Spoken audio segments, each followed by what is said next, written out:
श्री सीतारामचन्द्राभ्यां नमः। मंगलमूर्तये श्री हनुमते नमः। वाग्देवतायै श्री सरस्वत्यै नमः। श्रीरामः शरणं समस्तजगतां रामं विना का गति। रामेण प्रतिहन्यते कलिमलं रामाय कार्यं नमः। रामात्रस्यति कालभीमभुजगो रामस्य सर्वं वशे। रामे भक्तिरखण्डिता भवतु मे राम त्वमेवाश्रय। राम त्वमेवाश्रय। राम त्वमेवाश्रय। कल हम सत्संग सत्र में चर्चा कर रहे थे कि सुग्रीव को लक्ष्मण जी राघवेंद्र सरकार की सभा के भीतर में राघवेंद्र सरकार के पास लेकर के आए सुग्रीव को, और इस जगह सुग्रीव प्रभु के पास आकर कहने लगे कि प्रभु, आपकी माया इतनी प्रबल है कि इससे कोई नहीं बच पाता। प्रभु, मैं आपका कार्य भूल गया, क्योंकि इस जगत के भीतर में वो बिरला है जो इन तीन चीजों से बच पाए। नारी नयन सर जाहि न लागा, घोर क्रोध तम निसी जो जागा। लोभ पास जहि गर न बधावा, सोनर तुम समान रघुराया। कहे, जो नारी के नयन के बाणों से बच जाए और घोर क्रोध तम निसी जो जागा, घोर क्रोध और अंधकार में भी जो जगा हुआ है। लोभ पास जही गर ना बधावा, जिसको जीवन में लोभ अपने चंगुल में नहीं बांधता है। बोले, प्रभु वो तो आपके समान ही हो गया। प्रभु, मैं आपका कार्य भूल गया, क्योंकि आपकी माया इतनी प्रबल है, वो किसी को नहीं छोड़ती है। कहे, प्रभु हम तो बंदर हैं, अति सामान्य जीव हैं, आप मुझे क्षमा कर दें। भगवान क्षमा कर दिए, और ठीक इसी वक्त सुग्रीव ने सभी के सभी बंदर भालुओं को बुलाया। रीछ बंदर के झुंड आने लगे। सुग्रीव ने 3 टुकड़ियों को बना दिया, एक को पूर्व की ओर, एक को पश्चिम की ओर, और एक को उत्तर की ओर सीता जी की खोज में भेज दिया। सभी रीछ बंदर निकल पड़े। अंगद जिस टुकड़ी के नायक थे, उस टुकड़ी से सुग्रीव ने कहा कि तुम दक्षिण में जाओ, दक्षिण में लंका है, दक्षिण में जाओ, और अवधि पूरी होने से पहले सीता जी को खोज कर लाना है, और बिना खोज किए सीता जी के लौटे तो मेरे हाथों मारे जाओगे। इस जगह हनुमान, अंगद, नलनील, दधिमुख, केसरी, जाम्बवंत जी, ये सब जितने बड़े बड़े योद्धा थे, ये दक्षिण की ओर जाने को तैयार हो गए। सभी के सभी राघवेंद्र सरकार के पास आए। सबने श्री राम से आशीर्वाद प्राप्त किया। गोस्वामी जी कह रहे हैं, हनुमान जी सबसे पीछे थे। किसी ने हनुमान जी से कहा कि पीछे पीछे क्यों चल रहे हो, आगे क्यों नहीं चलते? हनुमान जी ने कहा, मुझे तो राम कार्य करना है, आगे रहूं या पीछे रहूं इसका कोई महत्व नहीं। तो हनुमान जी पीछे पीछे सब प्रभु के पास पहुंचे। सबने भगवान से आशीर्वाद लिया और अंत में हनुमान जी ने प्रभु के चरणों में वंदन किया तो भगवान समझ गए कि ये कार्य हनुमान से ही होगा और कोई नहीं कर सकता। और श्री राम हनुमान जी को अपने निकट बुलाए और बुलाकर कहे कि सीता के पास जब पहुंच जाओ तो एक काम करना, कहूँ बल बिरह बेगी तुम आओ। तुम मेरे बल और बिरह का वर्णन सीता से करना। और इस जगह राघवेंद्र सरकार ने सीता जी के लिए मुद्रिका दी और मुद्रिका पर क्या लिखा था? राम, राम नाम लिखा था। हनुमान जी को मुद्रिका दी और हनुमान जी क्या किए? उस मुद्रिका को मुंह में डाल ली। प्रभु मुद्रिका मेली मुख माही, जलधि लांगी गए अचरज नाही। मुंह के भीतर में डाल लिया। क्यों? क्योंकि राम नाम कहाँ होना चाहिए? राम नाम सदा मुख में होना चाहिए। वाणी का आभूषण क्या है? वाणी का आभूषण राम नाम है। हनुमान जी ने मुद्रिका को मुख में रख लिया और भगवान ने सिर पर हाथ रख दिया और अब हनुमान जी की टुकड़ी आगे बढ़ी। सीता जी की खोज में चल दिए, लेकिन कहीं भी सीता जी का पता नहीं मिल रहा है।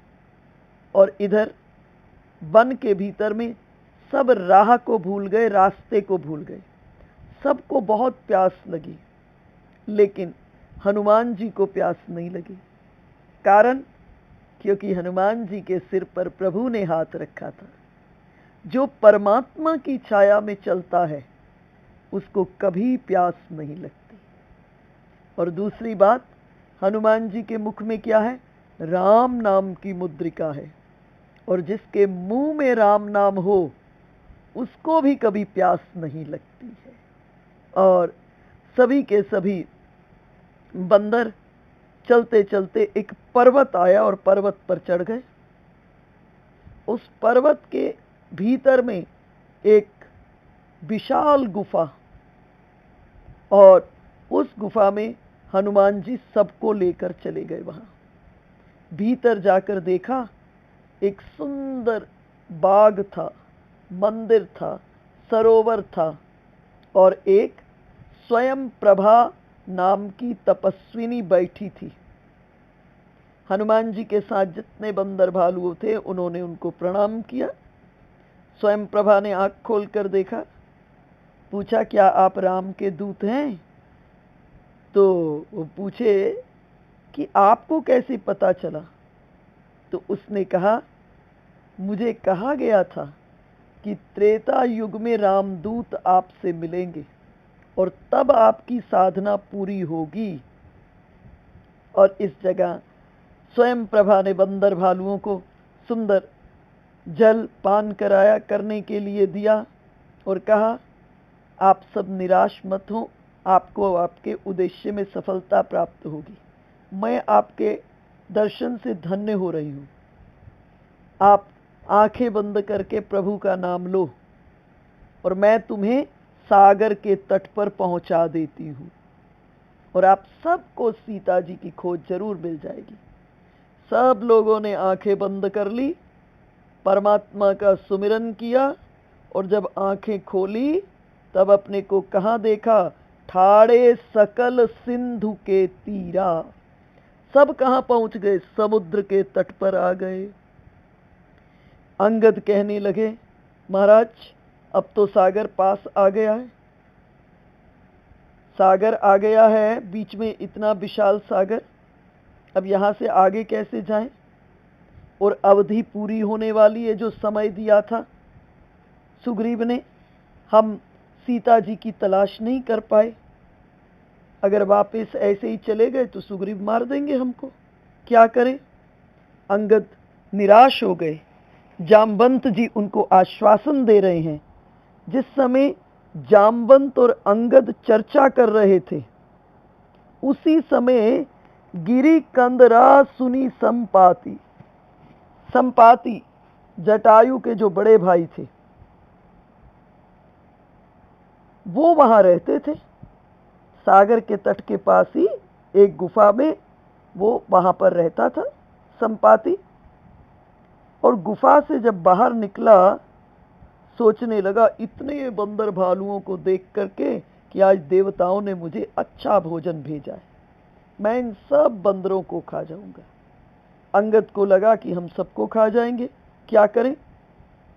और हमसे तो अच्छे जटायु थे कि प्रभु के कार्य में सुरलोक चले गए, देवलोक चले गए, और हम कुछ भी नहीं कर पाए। जैसे ही जटायु का नाम लिया अंगद ने तो संपाति पूछा कि आप सब जटायु को कैसे पहचानते हो। तो संपाति को सारी बात बताए। संपाति ने कहा कि मैं जटायु का बड़ा भाई हूं, अब तुम्हें मुझसे डरने की कोई आवश्यकता नहीं है, मैं तुमको नहीं मारूंगा। और जटायु मेरा छोटा भाई है। पूछे कहाँ है जटायु। अंगद ने कहा जटायु तो प्रभु का कार्य करते हुए देवलोक चले गए। संपाति की आंख में आंसू आ गए और सागर तट पर आकर के उसने जटायु को तिलांजलि दी। जटायु ने इसी जगह से बता दिया, तुम देखूं मैं देखूं तुम नहीं, मैं यहां से देख रहा हूं तुम नहीं देख सकते, मैं देखूं तुम नहीं, गीधई दृष्टि अपार। मैं यहीं से देख रहा हूं कि लंका में अशोक वाटिका में शिंशुपा वृक्ष के नीचे सीता जी विराजमान हैं। अब एक बात पक्की हो गई कि सीता जी कहाँ हैं, लंका में है। अब प्रश्न उठा कि लंका में जाएगा कौन, कौन जाएगा। सब अपने अपने बल का वर्णन करने लगे। जामवंत जी ने कहा कि अब मैं बूढ़ा हो गया हूं, नहीं तो जब भगवान ने त्रिविक्रम स्वरूप को धारण किया था बलि की यज्ञशाला में, तो मैंने 2 घड़ी में ही भगवान के उस शरीर की 7 प्रदक्षिणा दौड़ कर की थी। इतना बल था मेरे पास, लेकिन अब बूढ़ा हो गया हूं, कुछ नहीं कर सकता। अंगद ने कहा कि मैं पार तो जा सकता हूं, लेकिन लौटने में संशय है। जामवंत जी बोले तुम नायक हो इस मंडली के, और अगर नायक ही चला गया तो मंडली किसके आधार पर रहेगी। तब जामवंत जी ने हनुमान जी को उनके बल की याद दिलाए। जामवंत जी कौन है? जामवंत जी परम गुरु हैं। कथा इस प्रकार से, हनुमान जी को श्राप था। हनुमान जी जब छोटे थे तो बहुत शक्ति थी हनुमान जी के भीतर में। तो छोटे वनों के भीतर में, नदी के किनारों पर साधु संत महात्मा लोग तप करते थे। कभी उनका शालिग्राम उठाकर जल में डाल देते, कभी कुछ कर देते, कभी कुछ कर देते।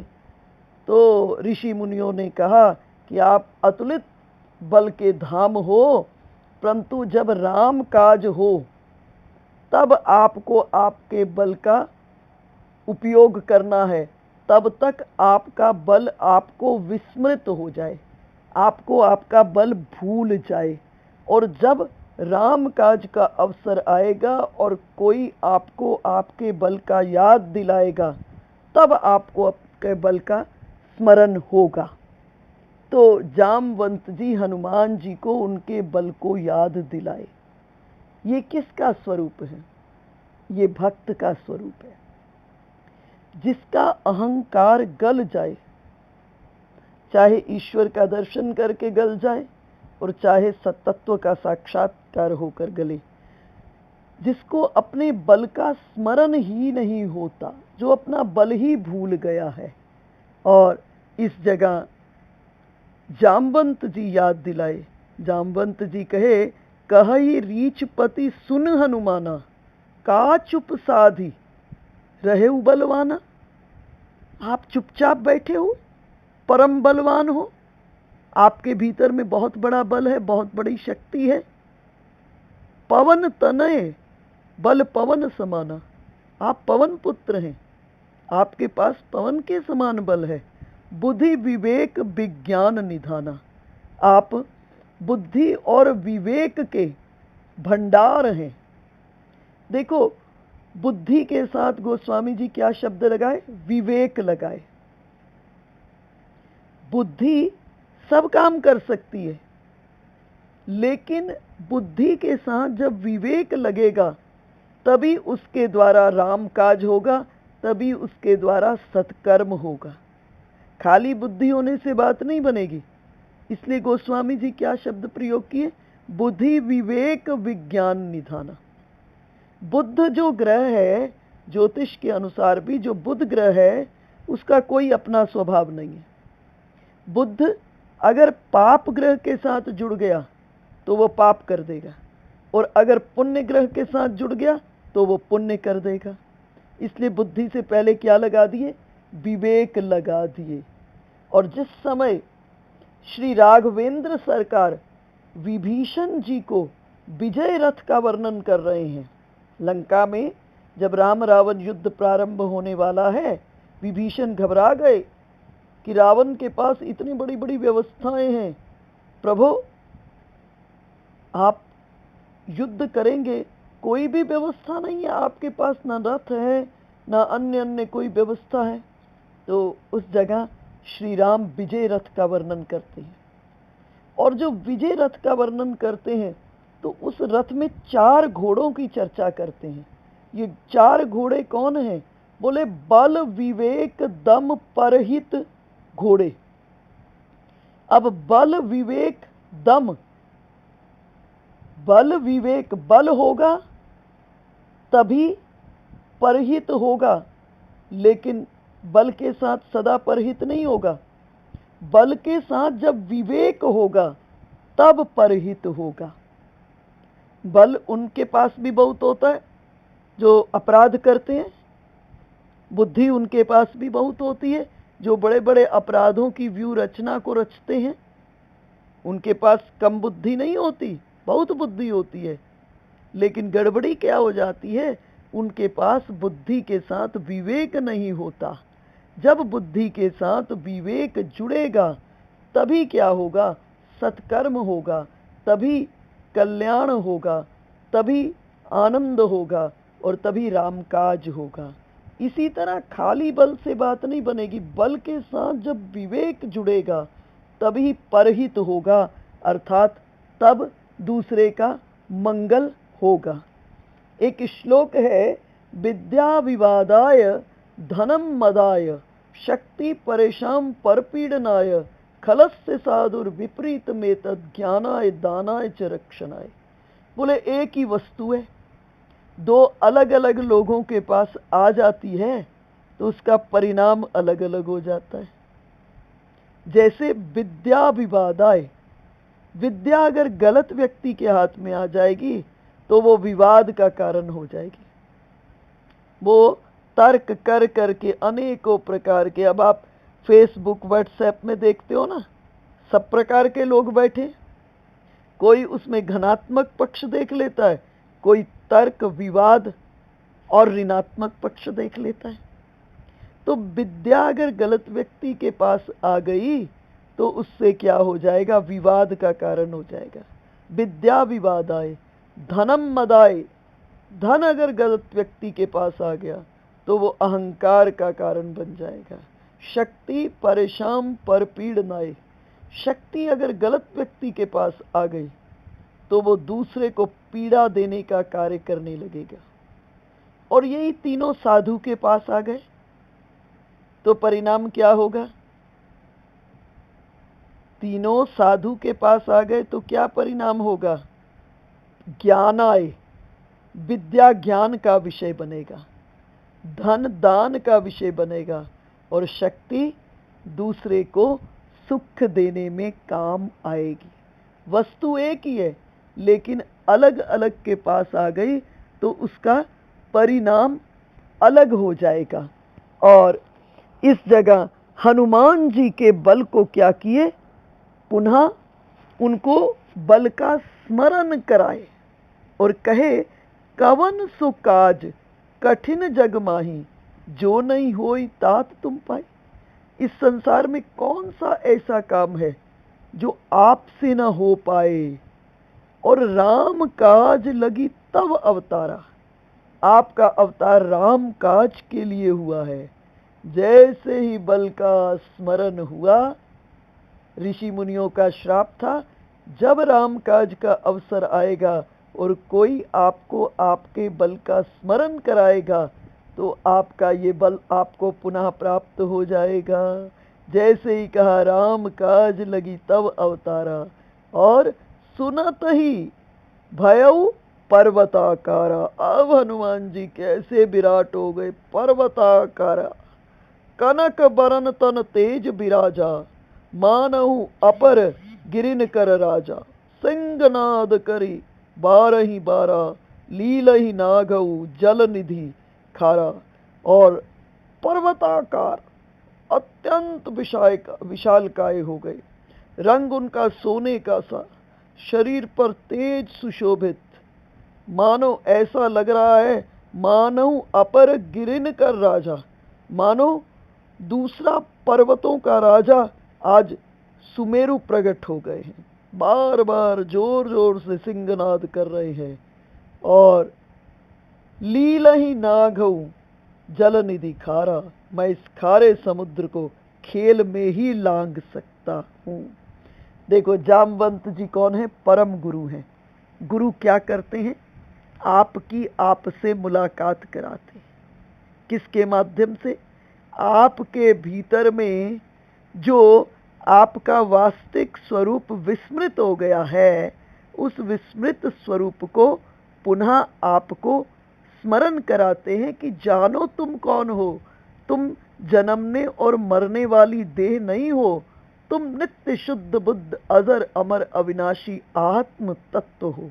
इन शब्दों से आपके अंतःकरण के भीतर में उस परमात्मा को वरण करने की इच्छा को गुरु जगाते हैं, अर्थात उत्साहवर्धक वचन।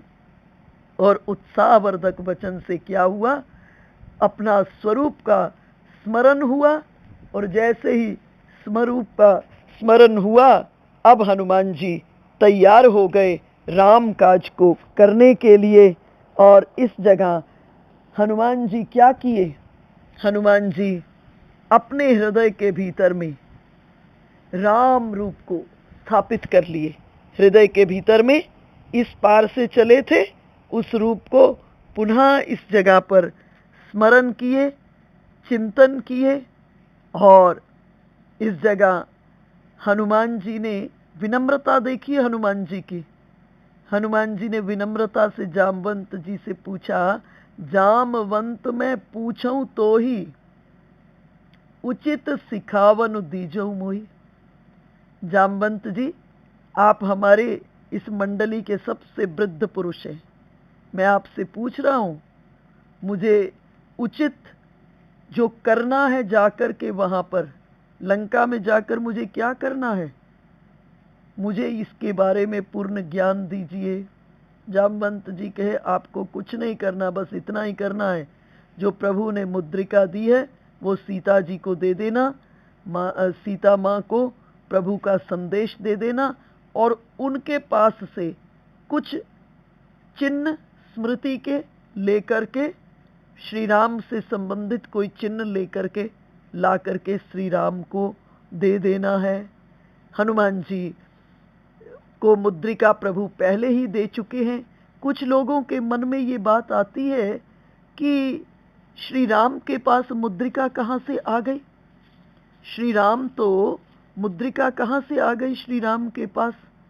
क्योंकि श्री राम तो वनवासी के वेश में थे, सब कुछ दे दिए थे, ये मुद्रिका कहाँ से आ गई?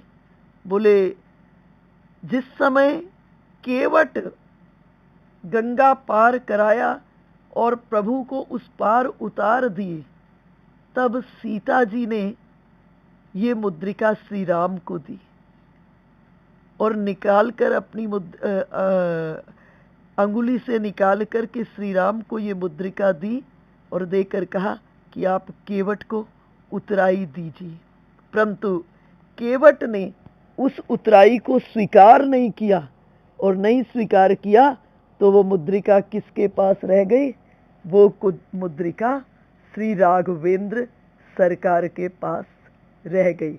और आज यही मुद्रिका श्री राम ने उतार करके हनुमान जी को दे दी, और हनुमान जी इसी मुद्रिका को, जिस पर राम नाम अंकित है, मुख में रख करके इस राम नाम के बल पर हनुमान जी क्या पार कर गए?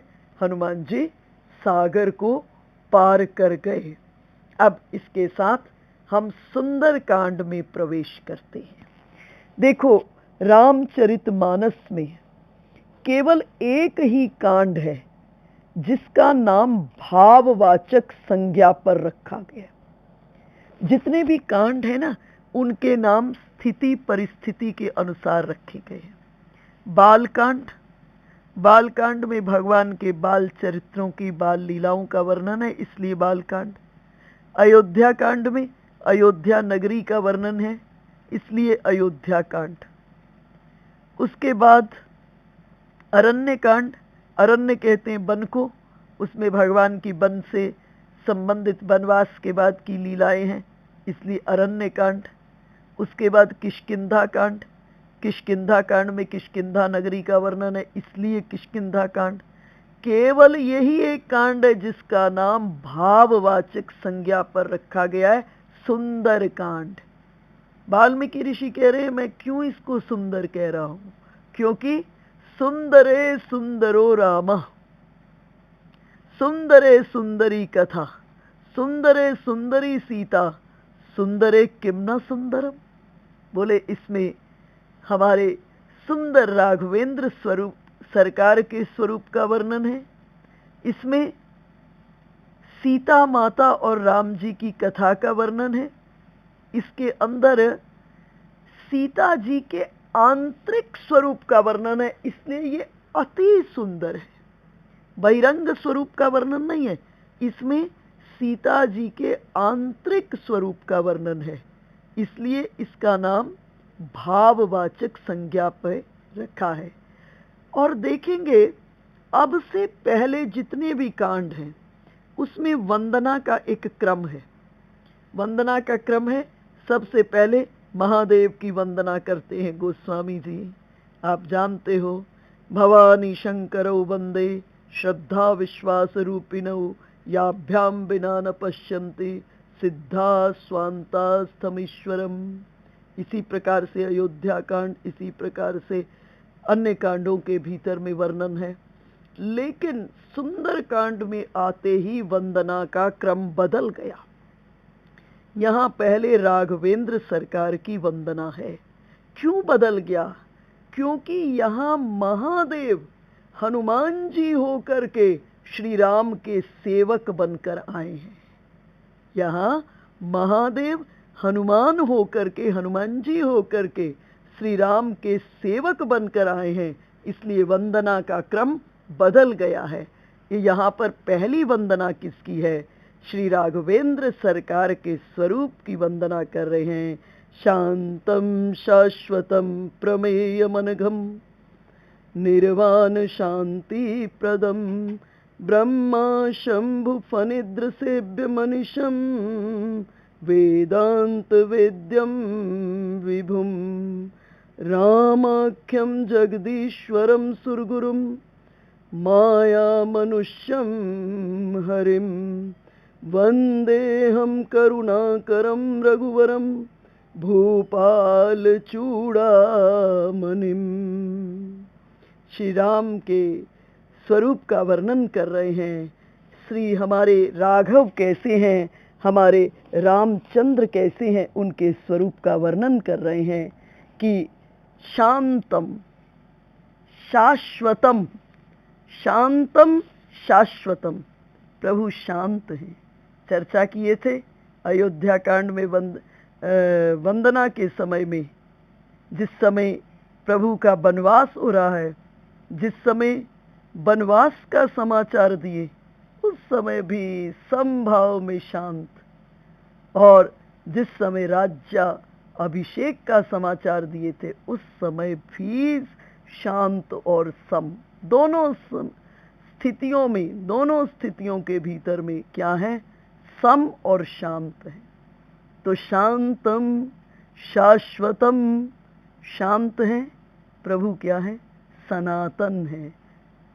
अप्रमेय मनघम, अर्थात इस सृष्टि में किसी भी प्रमाण से परे है, किसी भी प्रमाण से, करोड़ों अरबों उपमाओं से परे हैं, अर्थात जिनको वाणी के माध्यम से वर्णन नहीं किया जा सकता। शांतम शाश्वतम अप्रमेय मनघम, अर्थात अप्रमेय, अनघम अर्थात निष्पाप है। निर्वाण शांति प्रदम, परम शांति और मोक्ष को प्रदान करने वाले। ब्रह्मा शंभु फनिद्र सेव्य मनिषम, ब्रह्मा शंभु और शेष से निरंतर सेवित। वेदांत वेद्यम विभुम, वेदांत के द्वारा जानने योग्य। विभुम सर्वव्यापक, कण कण में विद्यमान है। रामाख्यम जगदीश्वरम सुरगुरुम, देवताओं में सबसे बड़े। माया मनुष्यम हरिम, माया से मनुष्य रूप में जो दिखाई दे रहे हैं। वंदेहम करुणाकरम रघुवरम भूपाल चूड़ामणिम, अर्थात जो वंदेहम करुणाकरम, जो करुणा की खान है। रघुवरम, रघुकुल में जो सबसे श्रेष्ठ है। भूपाल चूड़ामणिम, राजाओं में वो शिरोमणि है। और कौन है? रामाख्यम जगदीश्वरम, उन्हें राम और जगदीश कह करके मैं वंदना करता हूँ, गोस्वामी जी कह रहे हैं। अब गोस्वामी जी इसके बाद अपने हृदय की बात कह रहे हैं। क्या कह रहे हैं? नान्या स्पृहा रघुपते हृदय अस्मदीय, सत्यम वदामि च भवा नखिलांतरात्मा, भक्तिम प्रयच्छ रघुपुंगव निर्भराम में, कामादि दोष रहितम कुरु मानसम च। नान्या स्पृहा रघुपते हृदय अस्मदीय। नान्या स्पृहा का क्या अर्थ है? ना अन्य स्पृहा, अर्थात प्रभो मैं सत्य कहता हूं, प्रभो मैं सत्य कहता हूं। नान्या स्पृहा, न अन्य स्पृहा, मेरे हृदय में और कोई चाहत नहीं है, कोई चाहत नहीं है। सिर्फ एक चाहत है, आपकी प्राप्ति की। सत्यम बदामि, सत्य कह रहा हूं। च भवान अखिलांतरात्मा, आप इस पूरे ब्रह्मांड के सबके अंतर में विराजने वाले हैं, सबकी अंतरात्मा है। आप सब जानते हैं कि मेरे हृदय में कोई दूसरी इच्छा नहीं है। भक्तिम प्रयच्छ रघु पुंगव निर्भराम में, हे प्रभो मुझे भक्ति देना। पहले कह दिए न अन्य स्पृहा, मेरे हृदय में कोई इच्छा नहीं है, लेकिन फिर बोले मेरे हृदय में सांसारिक किसी विषय की इच्छा नहीं है, परंतु कामना अभी भी बची है। सांसारिक विषयों की कामना नहीं है मेरे हृदय में, लेकिन कामना है।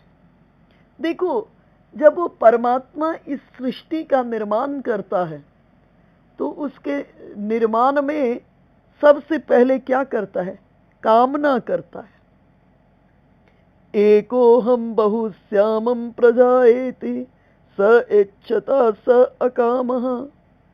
वो परमात्मा जब सृष्टि का निर्माण करता है तो कामना करता है, और उस कामना के क्रम में उस परमात्मा ने क्या किया? उसने सबसे पहले महतत्व का निर्माण कर दिया, है ना? और उसके बाद उस परमात्मा ने क्या किया? अहंकार का निर्माण किया।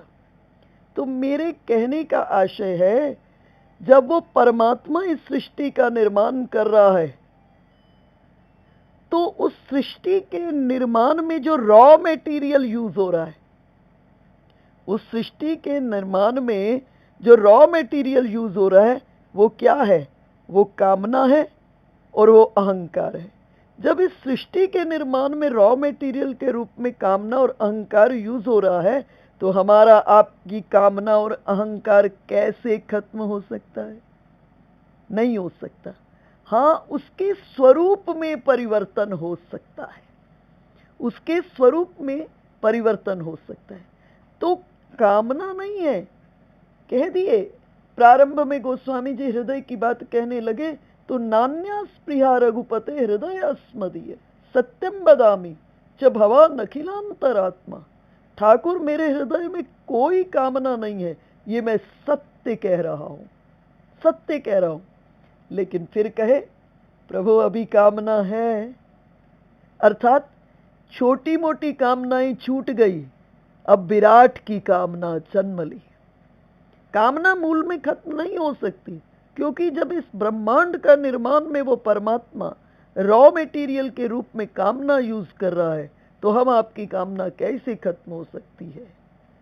सिर्फ कामना के स्वरूप में परिवर्तन हो सकता है। और गोस्वामी जी कहे, अब मुझे सांसारिक विषयों की कोई इच्छा नहीं है, लेकिन आपकी चाहत है। प्रभो भक्तिम प्रयच्छ रघुपुंगव निर्भराम में। ठाकुर मुझे भक्ति दो, लेकिन कैसी भक्ति दो? बोले ऐसी भक्ति दो जिस पर मेरा पूरा भरोसा हो। मुझे निर्भरा भक्ति देना जिस पर मेरा पूर्ण भरोसा हो। देखो, हम पूजा तो ठाकुर जी की कर लेते हैं, लेकिन भरोसा पूरा पूरा ठाकुर जी पर नहीं करते। मैं पहले भी शायद चर्चा की थी, आप पूजा नहीं करोगे भगवान की चलेगा, भगवान को आपसे बिल्कुल पूजा की अपेक्षा नहीं है, लेकिन भरोसा नहीं करोगे तो भक्ति टिक ही नहीं पाएगी जीवन में। तो कहे मुझे ऐसी भक्ति दो जिस पर मेरा पूरा भरोसा हो। देखो, भगवान एक ही काम करते हैं, जब जीव पूर्ण भरोसा करता है तो ठाकुर जी उस प्रेम को निभा देते हैं। ठाकुर जी एक ही काम करते हैं, वो प्रेम को निभा देते हैं। प्रेम करते नहीं है, प्रेम को निभा देते हैं। तो गोस्वामी जी कह रहे हैं, ठाकुर मुझे भक्ति दो, लेकिन कैसी भक्ति दो? वो भक्ति दो जिस पर मेरा भरोसा हो। जैसे एक छोटा बच्चा होता है, उस छोटे बच्चे को मां पर पूर्ण भरोसा होता है। मां छोटे बच्चे को हाथ में लेती है, जोर से ऊपर उछाल देती है। जो जाता है ऊपर बच्चा, उस समय बड़ा आनंदित होता है, उसको भय नहीं लगता, क्योंकि वो जानता है नीचे सुरक्षा के दो विराट हाथ मेरी प्रतीक्षा में खड़े हुए हैं। इसी तरह जब जीवन में भक्ति पर पूर्ण भरोसा हो जाएगा, उस वक्त भगवान पर पूरा भरोसा हो जाएगा, तब जीवन के भीतर में हम कन कन, क्षण क्षण, हर स्थिति, हर परिस्थिति में भगवान को खोज लेंगे, भगवान से जुड़ जाएंगे और जीवन आनंदमय हो जाएगा। और हर जगह पर हम परमात्मा को अनुभव करने लगेंगे, अनुकूलता में भी और हम प्रतिकूलता में भी परमात्मा को अनुभव करने लगेंगे। बाली को भी भगवान ने कहा, बाली मैं तुमको अमर कर देता हूं। बाली ने कहा, नहीं प्रभु, अमरत्व नहीं चाहिए। क्या? जेहि जोनि जन्महु कर्मवश, तेहि राम पद अनुराग हूं। मुख्य वस्तु क्या है प्रभु? जैसी मर्जी सिचुएशन हो, मेरा आपके चरणों में अनुराग हो। भरत जी भी खड़े हैं तीर्थों के सम्राट तीर्थराज प्रयाग के पास, और तीर्थों के सम्राट तीर्थराज प्रयाग ने भरत जी से कहा, मांगो। भरत जी क्या बोले? अर्थ न धर्म न काम रुचि, गति न चहु निर्वाण, जन्म जन्म रति राम पद, यह वरदान नियान।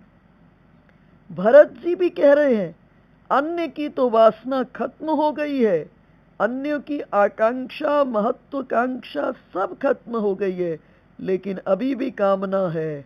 क्या कामना है? जन्म जन्म रति राम पद, यह वरदान नियान। मुझे जन्म जन्म राम जी के चरणों में रति हो जाए। तो हमारा भगवान पर भरोसा, हमको ऐसी भक्ति जिस पर हमको पूर्ण रूपेण भरोसा हो।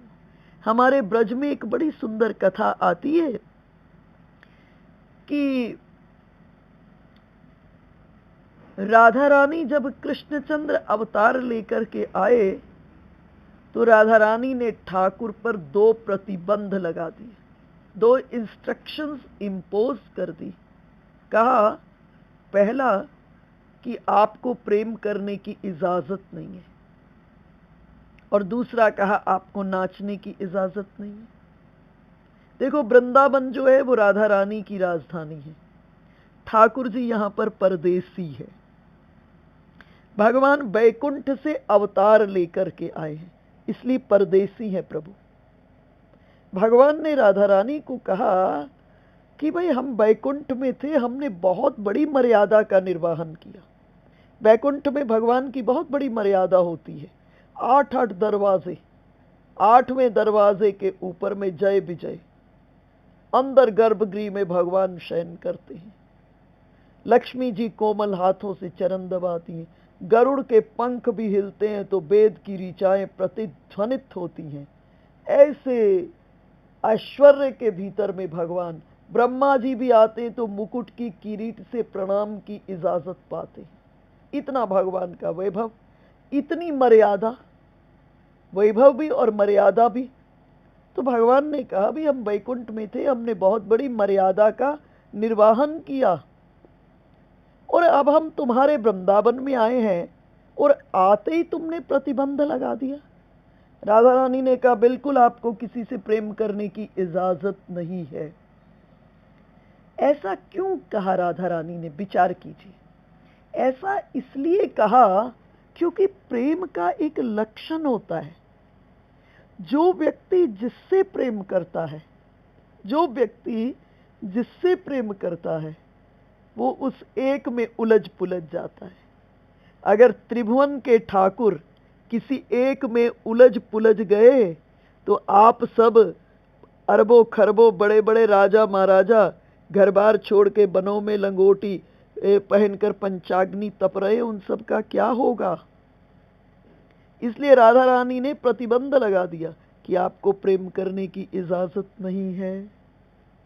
ठाकुर ने कहा, चलो अब तो बैकुंठ से आ ही गए नीचे, अब प्रतिबंध को स्वीकार करता हूं, लेकिन कोई सुविधा तो दो, कोई रिलैक्सेशन तो दो ना अपनी राजधानी में। तब राधा रानी ने कहा कि आपको प्रेम करने की बिल्कुल इजाजत नहीं है। हाँ, इस त्रिलोकी में कोई भी आपके पास आ जाए, वो बच्चा हो, वो बूढ़ा हो, वो निर्धन हो, वो धनवान हो, वो रूपवान हो, वो कुरूप हो, और ठाकुर आपके पास आकर के कहे कि प्रभु हम तुमसे बहुत प्रेम करते हैं, तो ठाकुर तुम एक काम करना, उसके प्रेम को निभा देना। संसार में यही गड़बड़ी है। जब तक रूप होगा, जब तक यौवन होगा, जब तक धन होगा, प्रेम करने वालों की लंबी लंबी लाइनें। जब ना रूप बचा, न धन बचा, न यौवन बचा, दीनहीन किंचन बिस्तर पर लेटे हो, उस समय इस त्रिलोकी में कोई निभाने वाला है तो हमारे ठाकुर को छोड़कर अन्यत्र कोई निभाने वाला नहीं है इस त्रिलोकी के अंदर। तो किशोरी जी ने ठाकुर को प्रेम करने की इजाजत नहीं दी। कहा, प्रभु जो भी तुम्हारे द्वार पर आ जाए तुम उसके प्रेम को निभा दो। तो जिनको प्रभु पर भरोसा होता है, भगवान क्या करते, उसके प्रेम को निभा देते। एक सच्ची कथा आपको सुनाती हूं। आपने नाम सुना होगा आम्रपाली का, जिस पर आचार्य चतुर्सेन ने भी उपन्यास लिखा, वैशाली की नगर वधु। अनन्य रूपवती ये आम्रपाली। इसके रूप का दर्शन करने के लिए बड़े बड़े राजाओं को बड़े महीनों के बाद समय मिलता था। नगर वधु बना दिया गया था, राजकीय सब सुख सुविधाएं, बड़े बड़े महल इसके लिए दे दिए गए थे। और इसकी नाड़ी में जरा सी शरीर में विकृति होती तो राजा का वैद्य हाथी पर बैठ करके इसकी नाड़ी को टटोलने चला जाता था। एक दिन अपने महल के छज्जे पर खड़ी थी। नीचे से महात्मा बुद्ध जा रहे थे। महात्मा बुद्ध की भी ग्रैंड पर्सनालिटी। महात्मा बुद्ध को देखी, ऊपर से ही आवाज लगाई, सिद्धार्थ मैं तुमसे प्रेम करती हूं। महात्मा बुद्ध ने भी कहा, आम्रपाली मैं भी तुमसे बहुत प्रेम करता हूं। आम्रपाली ने कहा, तो फिर आओ ना मेरे महल में। महात्मा बुद्ध ने कहा, अभी मुहूर्त नहीं हुआ है, अभी मेरे आने का मुहूर्त नहीं हुआ। आई गई बात चली गई, समय बीता। इस परम सुंदरी आम्रपाली के शरीर में विषुचिका संक्रमण का रोग हो गया। वही आम्रपाली शरीर में जरा सी विकृति होती थी, राजा का वैद्य हाथी पर बैठकर नब्ज देखने पहुंच जाता था। आज जब वैद्य ने कहा संक्रमण का रोग हो गया है, इस आम्रपाली को उठवा करके नगर के बाहर एक कंटीली बाड़ के भीतर में खटिया बिछाकर डाल दिया। उस पर लेटे हुए जीवन के सभी कर्मों को ये करती, कार्यों को करती। और एक दिन, सच्ची घटना है, एक दिन मध्य रात्रि में महात्मा बुद्ध आए। कहे, आम्रपाली। पूछी, कौन? कहे, मैं सिद्धार्थ। बोली, अब क्यों आए हो? मेरे पास कुछ बचा नहीं है, अब क्यों आए हो? महात्मा बुद्ध कहे, मैंने तुम्हें कहा था आम्रपाली, अभी मेरे आने का मुहूर्त नहीं हुआ है। जब तुम्हारे पास बहुत कुछ था तब आने वालों की लंबी लंबी लाइनें लगी हुई थी, और उस समय मेरा मुहूर्त नहीं था, मेरा मुहूर्त आज हुआ है। महात्मा बुद्ध उस कंटीली बाड़ को फांदे, इस आम्रपाली की सेवा किए। और महात्मा बुद्ध भी भगवान के 22 अवतारों में से एक अवतार। और महात्मा बुद्ध के शुद्ध संकल्प से ये आम्रपाली स्वस्थ हो गई, और स्वस्थ होकर बौद्ध मठ की बहुत बड़ी भिक्षुनी हो गई, बहुत बड़ी भिक्षुनी हो गई।